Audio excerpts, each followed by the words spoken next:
Hello, everyone.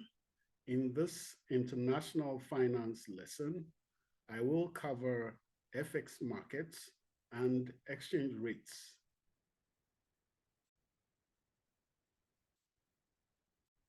Before we begin our discussion of the foreign exchange market, let's clarify what is the exchange rate. The exchange rate is the price of one country's currency in terms of another. And now that we've clarified what the exchange rate is, let's discuss the foreign exchange market. The foreign exchange market encompasses the conversion of purchasing power from one currency into another, bank deposits of foreign currency, the extension of credit denominated in a foreign currency, foreign trade financing, trade in foreign currency options and futures contracts, and currency swaps. So all these are included in the foreign exchange market. Now, let's be clear that the market for foreign exchange is the largest financial market in the world by virtually any standard. And indeed, in 2022, the daily turnover of the FX market was about $7.5 trillion.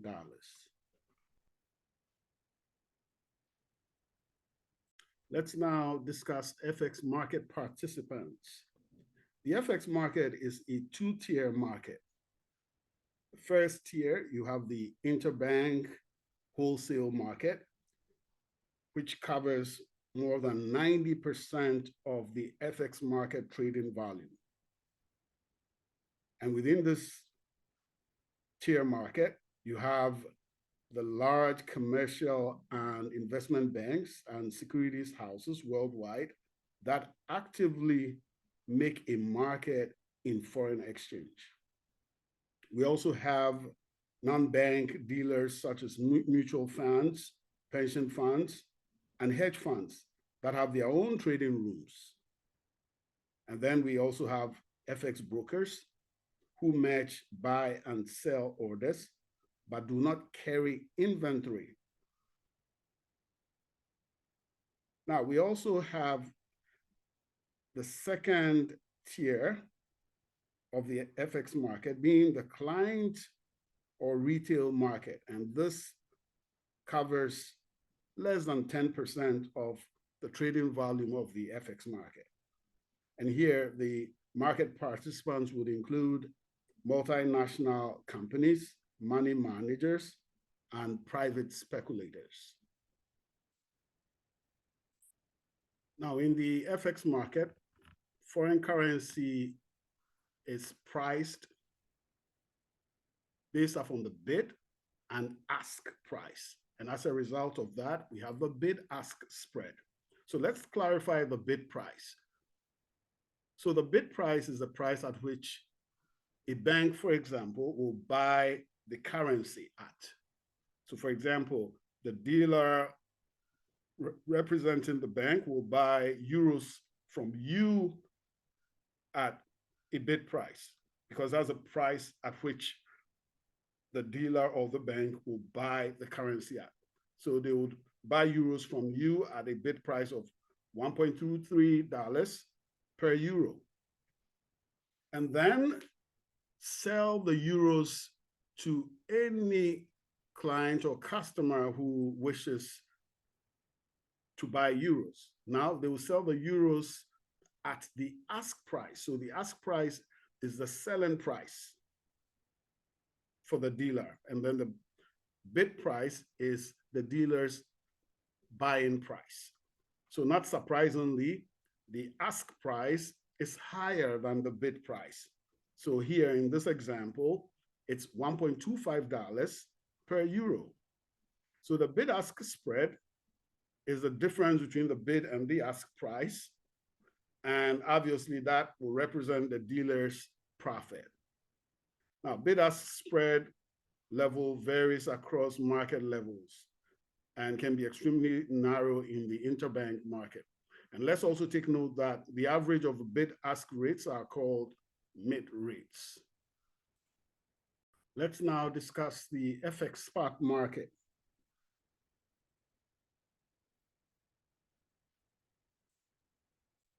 The spot market involves almost immediate purchase or sale of the foreign currency. One can buy, meaning you're taking a long position, or sell, meaning taking a short position for a particular foreign currency. Now, the spot rate currency quotations can be stated in direct or indirect terms. So in the spot market, we have the spot rate currency quotations. So the direct quote will refer to the price of 1 unit of a foreign currency in terms of the domestic currency. So for example, from the perspective of an American investor, €1 is equivalent, for example, to 1.1233 US dollars. And that will be a direct quote. The indirect quote is the price of one domestic currency in terms of a foreign currency. So for example, from the perspective again of an American investor, $1 will be equivalent to 0.8903 euros. And this will be an indirect quotation. So the direct quote is the reciprocal of the indirect quote and vice versa. Let's discuss the spot rate quotations in more detail. Now, most currencies are quoted in European terms, which means that the US dollar is priced in terms of the foreign currency. And that will be an indirect quote from the US perspective. However, it is the norm to quote some currencies like the British pound in terms of the US dollar. And that will be referred to as in American terms, or a direct quote from the US perspective. Now, in general, the spot rate quotation is presented in this format where you have S in brackets J/K, and that denotes the price of 1 unit of currency K in terms of currency J in the spot market. Thus, the denominator is referring to 1 unit of currency K. Now that we've clarified the spot rate quote, let's now also discuss the cross exchange rates. The cross exchange rate is an exchange rate between a currency pair where neither currency is the US dollar.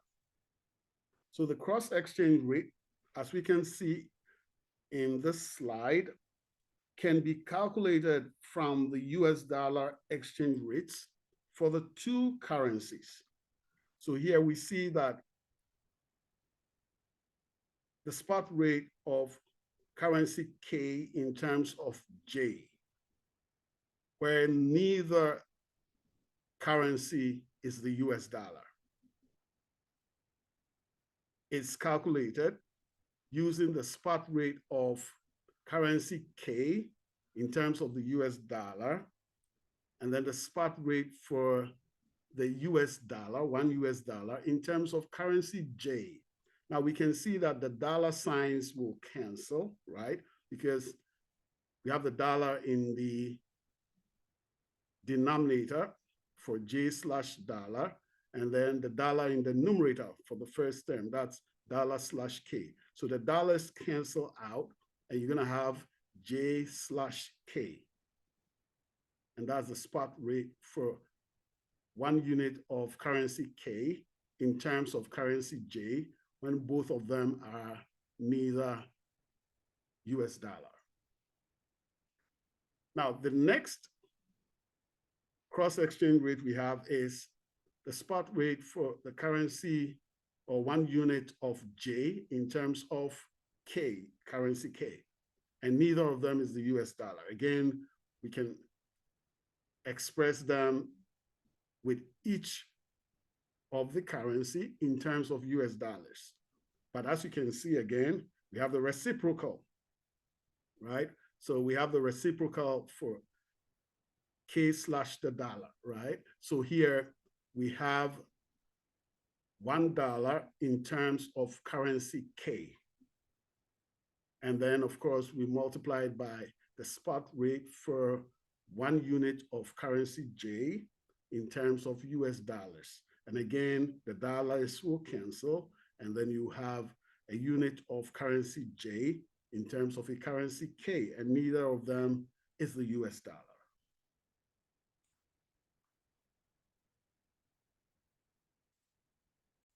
Let's at this point review cross-rate foreign exchange transactions. And the transaction involves a bank customer wanting to sell £1 million for euros. So here we have a cross-exchange rate coming into play because you have two currencies for which we are exchanging, and neither of them is the US dollar. Right, but because recall that the cross-exchange rate is calculated in US dollar terms for each of the component foreign currency, right? So here are the transactions that will be executed to complete the sale of £1 million for euros. So the bank will first buy the customer's British pounds and sell US dollars at the bid price for pounds, which is, in this case, $1.3442 for £1. Now, let's take note that the bank uses the bid price in order to make a profit. Now, the sale of the pounds yields for the bank customer £1 million multiplied by 1.3442, because that's the exchange rate, right? Because £1 is $1.3442. So for the £1 million, we'll need to multiply the £1 million by 1.3442, and we get $1,344,200. So that's the dollars that the bank customer gets. Now, in the second step, the bank will then buy dollars and sell euros at the bid price for dollars, which is at 0.8901 euros for $1. The sale of dollars yields the bank customer $1,344,200 multiplied by the exchange rate, which is 0.8901. And when we multiply, we get 1,196,472 euros. Again, we get 1,196,472 euros. And that will be the sale of dollars into euros for the bank customer. So the bank customer effectively sold British pounds for euros at the pound to euro bid price of 1.19647. Again, the bank customer has effectively sold British pounds for euros at the cross-exchange rate of 1.19647 euros for £1. And this could be calculated using the spot exchange rate for the pound in terms of US dollars, and then the spot exchange rate for $1 in terms of euros. And again, you see that the dollar signs will, or the dollar's currency will cancel out, and then we'll have £1 in terms of euros. And that will give us the cross exchange rate of 1.19647. Now, taking a deeper dive into the cross exchange rate transaction that we just looked at, let's take note that the pound to euro bid price, which is the cross exchange rate bid price, which is what the bank used, should be equal to the pound to the dollar, that's £1 in terms of the US dollar bid price, multiplied by the dollar, that's $1 in terms of euros bid price. So when you want a bid price cross exchange rate, the component spot rates should be also the bid prices. And also let's take note that when you have a bid ask price quoted right here, for example, £1 in terms of dollars. So this is a direct quote, right? So that's the bid price and the ask price. So the bid price, as always, is lower than the ask price. Now, if we flip this exchange rate, flipping it means we calculating the reciprocal, right? So this time $1 in terms of pounds, and that will be an indirect quote, right? The indirect quotation has $1, which we assume to be the domestic currency, in terms of pounds. Now, when we do that, of course, we will need to calculate the reciprocal. But take note, very, very important.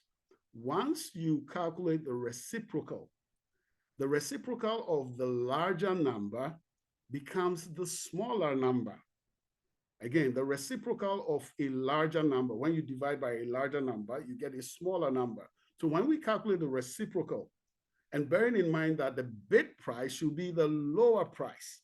So when we calculate the reciprocal, we now need to shift the reciprocal of the ask price becomes the bid price, as we see right here. And then the reciprocal of the bid price becomes the ask price. All right, so let's take note of that. And on that basis, we got the exchange rate components that we have. And then again, the cross exchange rate is 1.19647. Let's continue our discussion of the FX market by clarifying the purpose of the spot market. So a spot market is where financial instruments or commodities are traded for immediate delivery. That means it's typically settled on the spot or within 2 business days. And let's also be clear about what the spot rate is. Again, reminding ourselves, that's the current market price for immediate exchange of one currency or asset for another currency or asset. So that's the spot rate. So circling back to the purpose of the spot market, we can clarify 4 purposes. The first is the spot market is for immediate transactions. So it allows buyers and sellers to exchange assets such as currencies or commodities at the current market price. Second purpose is price discovery. The spot market reflects the real-time market value of an asset based on current supply and demand. Third purpose is liquidity. The spot market provides high liquidity for assets that are frequently traded, making it easier to enter or exit positions, that's trading positions. And the fourth purpose is for hedging and arbitrage.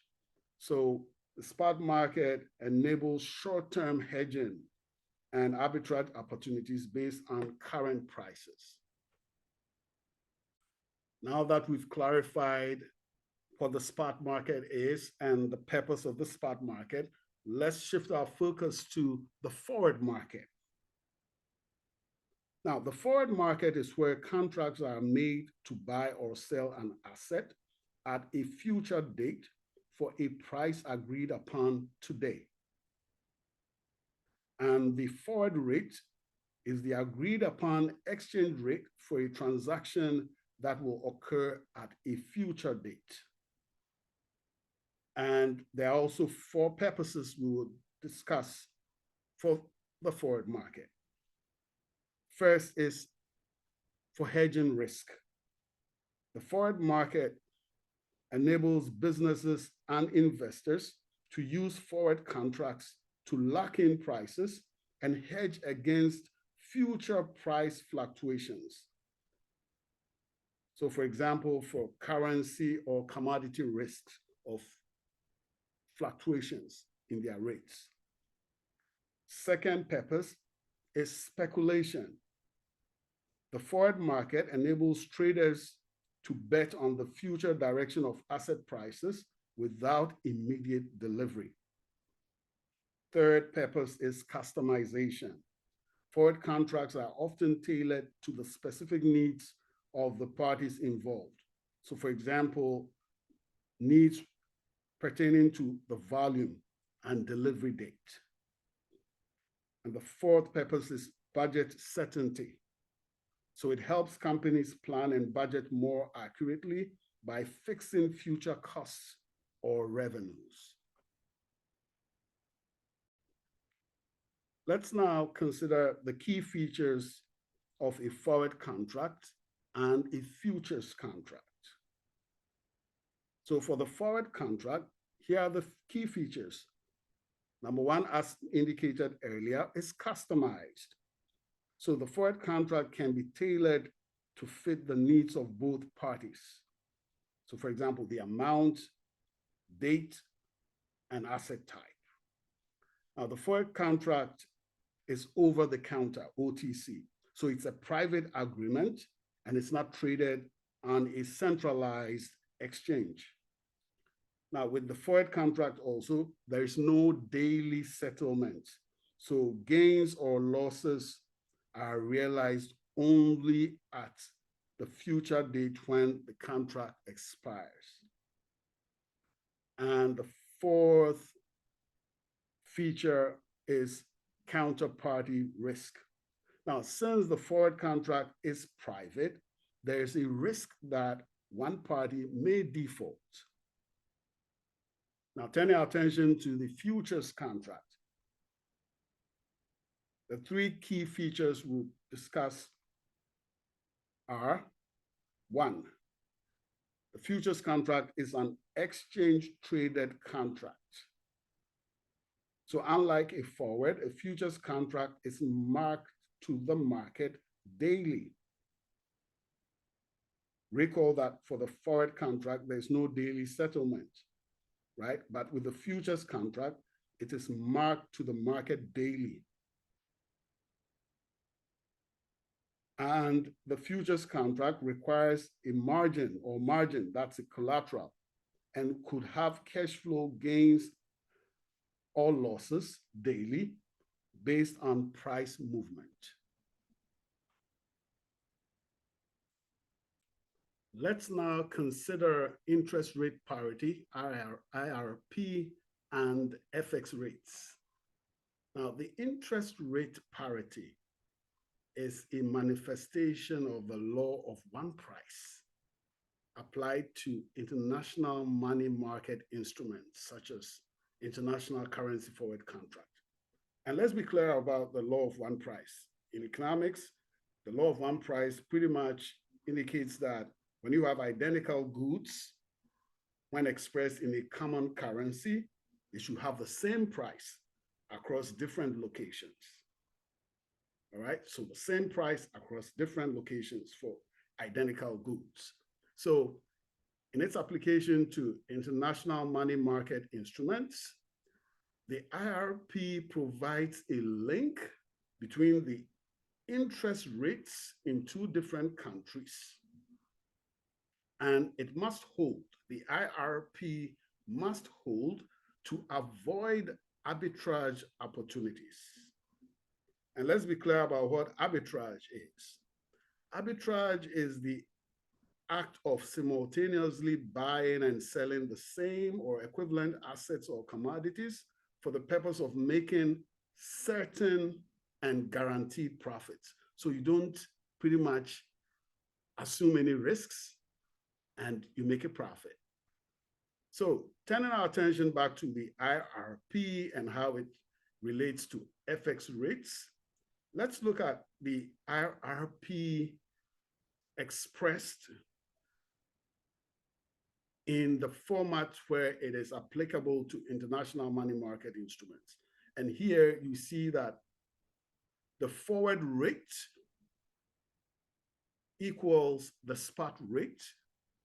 Again, this is in relation to FX rates. So the forward rate equals the spot rate multiplied by 1 plus the interest rate in one country. We can say the US, it could be the domestic country, and then divided by 1 plus the interest rate in the UK, and that could be the foreign country's interest rate. So that's one way to express the IRP. We can also just rearrange the formula and have 1 plus the interest rate in the US equals the forward rate divided by the spot rate, multiplied by, in brackets, by the way, multiplied by, in brackets, 1 plus the interest rate in the UK. So there's a link between the interest rates in two different countries.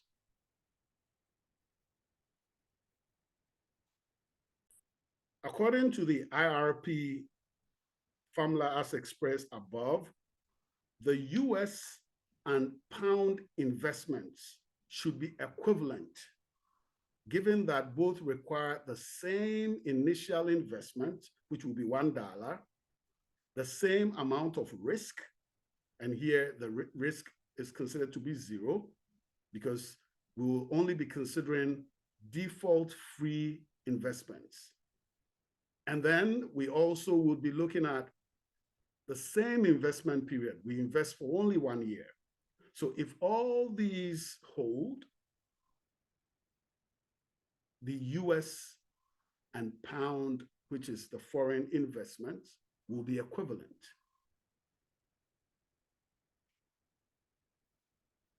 Let's explain the IRP in more detail.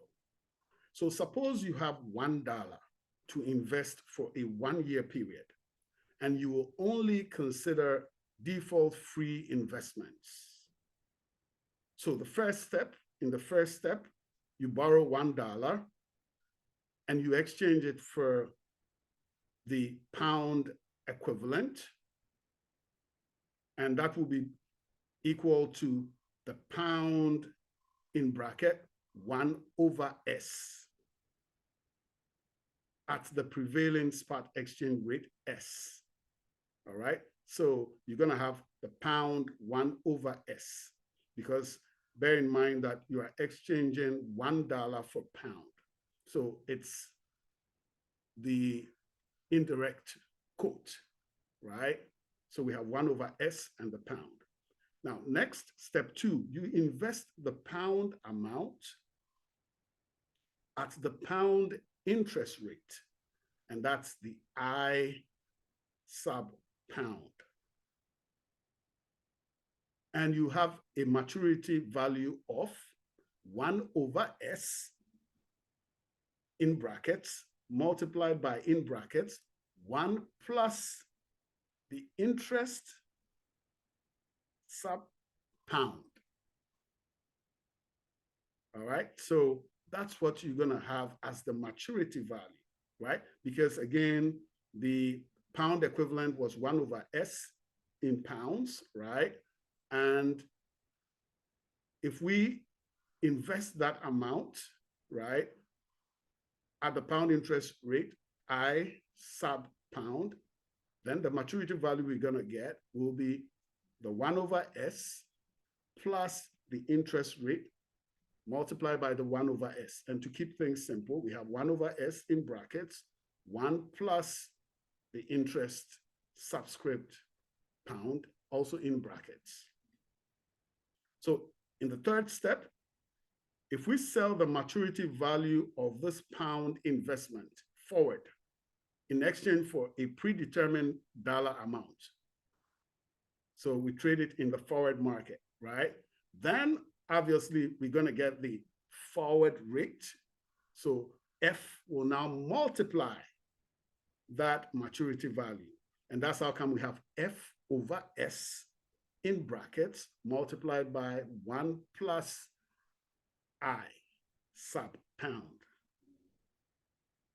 And according to the IRP, the future dollar proceeds from the pound investment, which is the right-hand side of the equation, right? The right-hand side of the equation right here, all that is on the right-hand side. F over S in brackets multiplied by 1 plus I sub pound, all of that, right? All of that.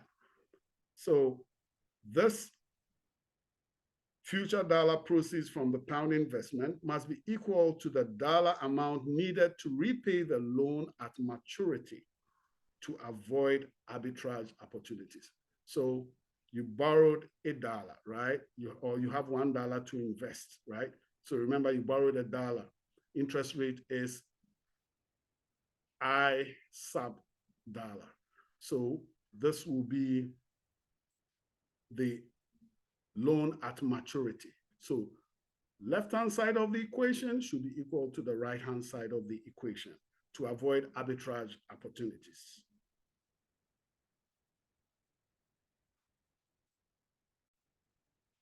Still discussing the IRP and its relationship with FX rates.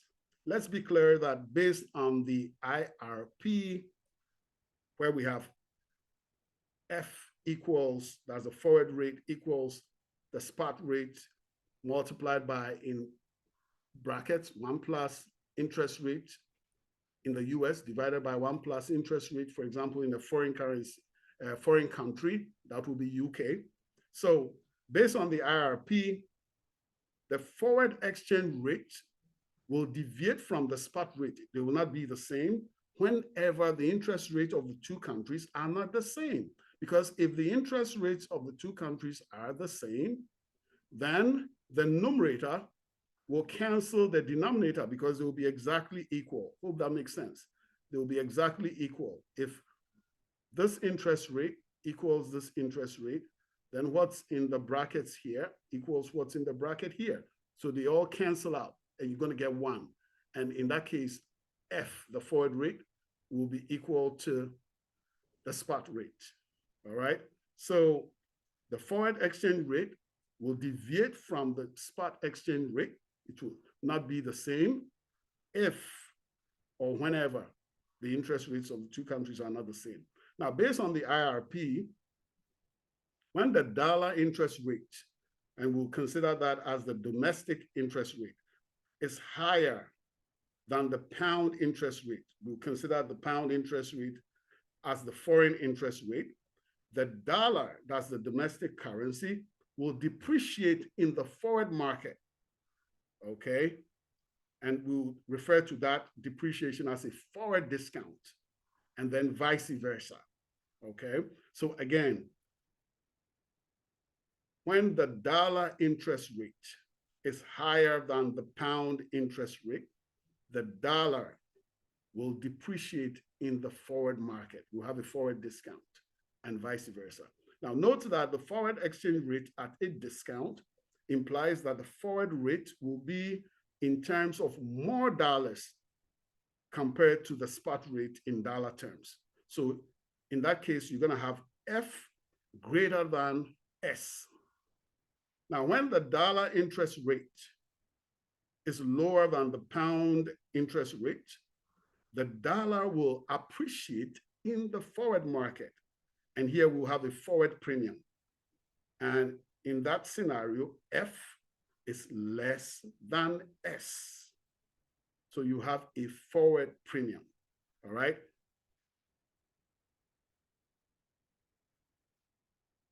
So let's be clear that F less than S means that there is an appreciation, right? The dollar has appreciated in the forward market. So now you have fewer dollars being equal to 1 unit of the foreign currency, fewer dollars, all right? That means the dollar has appreciated, okay? And also let's be clear that the forward rate is not a prediction of the future spot rate. It's the rate that prevents arbitrage under the current interest rate conditions. And here we can circle back to the IRP. So again, the forward rate is the rate that prevents arbitrage. It's not a forecast or prediction of the future spot rate. Let's now discuss covered interest arbitrage. Now, as soon as deviations from the IRP are detected, informed traders will carry out covered interest arbitrage transactions. That's the CIA transactions. And as a result of these transactions, IRP will eventually be restored. Now, let's be clear that deviations from the IRP will mean that the left-hand side will not be equal to the right-hand side of the equation. And as we see right here, this is a deviation from the IRP because the left-hand side, that's 1 plus the interest rate in the US, is less than the right-hand side of the equation, forward exchange rate divided by the spot exchange rate in brackets, multiplied by 1 plus the interest rate in the foreign country. And here it's the UK. So you have a deviation. And where there are deviations, the CIA transactions, covered interest arbitrage transactions, will be triggered. And these transactions would lead to the restoration of the IRP. So the left-hand side will become equal to the right-hand side. And that will happen if the right-hand side decreases, right? If it decreases, you have equality. If the left-hand side increases, you have equality, all right? So let's look at this deviation from the IRP and how the IRP is restored, where you would now have the equal sign again. So note that in the scenario we have right here, there's lower interest rate in the US, right? And this triggers more borrowing in the US. You have a lower interest rate in the US. When you have lower rates, it triggers more borrowing, right? And this will in turn increase interest rates in the US as you have more and more borrowing. Now, on the flip side, as the borrowing in the US is used or will be used to fund investments in pounds in the UK, recall the IRP explanation, right? How we explained the sequence of transactions. So here, we're having borrowing in the US to fund investments in pounds in the UK, which are eventually sold in the forward market for US dollars. And this is what the CIA transactions will look like because they want to earn arbitrage profit, right? So borrow in the US, fund investments in pounds in the UK, and then you eventually sell in the forward market. Those maturity values in pounds are sold in the forward market back to US dollars. So what this implies is that ultimately there will be an increased sale of pounds in the forward market. We'll see an increase in the sale of pounds in the forward market to be converted back to dollars, right? Which means you have an increase in the buying of dollars in the forward market. And as a result of all of that, the pound will depreciate in the forward market. Again, the pound will depreciate in the forward market while the dollar appreciates in the forward market. And when all these happen, you will now have equality as the CIA transactions occur. And you have these changes and adjustments. The equation now has an equal sign, or you now have an equal sign, and then IRP will be restored.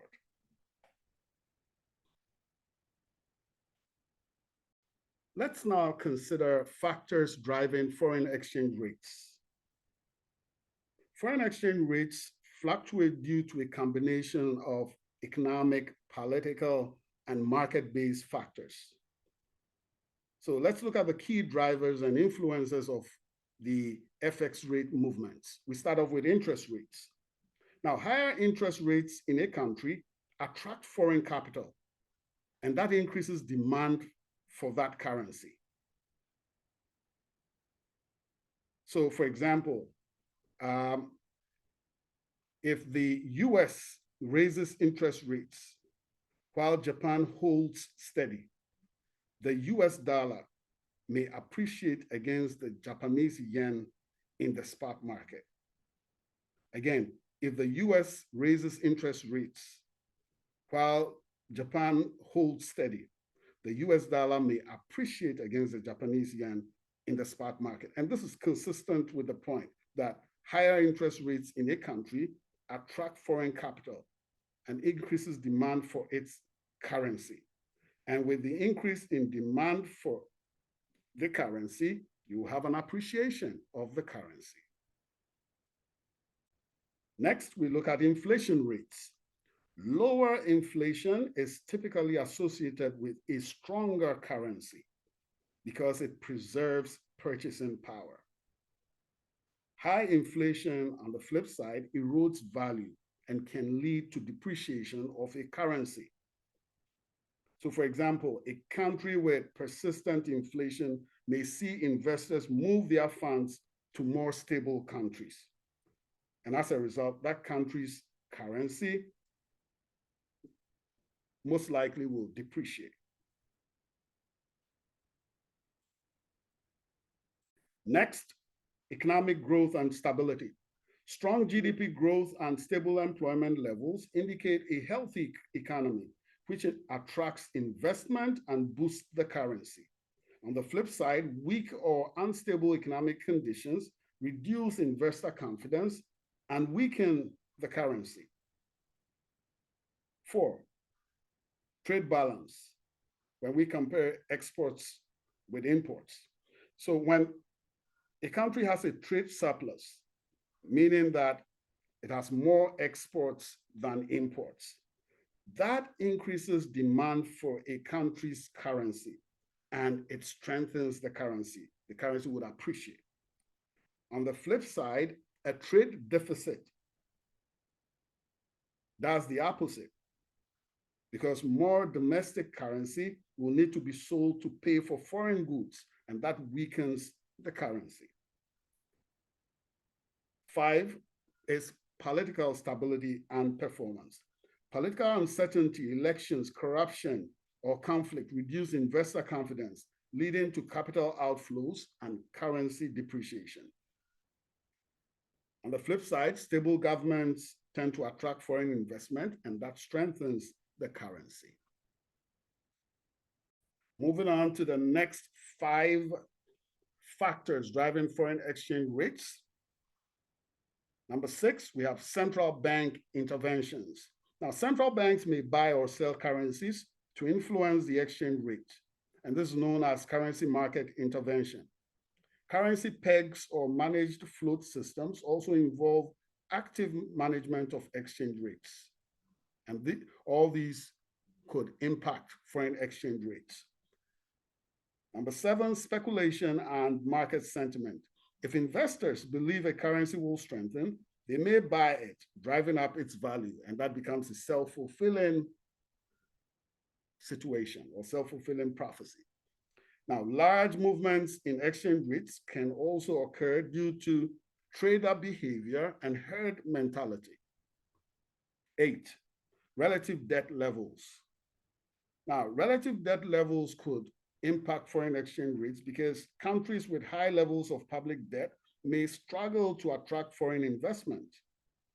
And then also concerns about default or excessive money printing to finance debt could cause depreciation of the currency.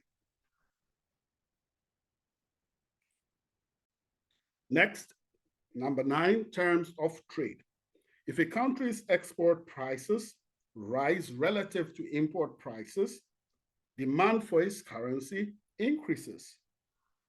This is common in commodity exporting countries when commodity prices rise. For example, oil in Canada or Norway. And let's take note that when demand for a country's currency increases, the country's currency would appreciate. And number 10, global events and crises. Now, wars, pandemics, natural disasters, or global recessions can trigger capital flight and large FX movements.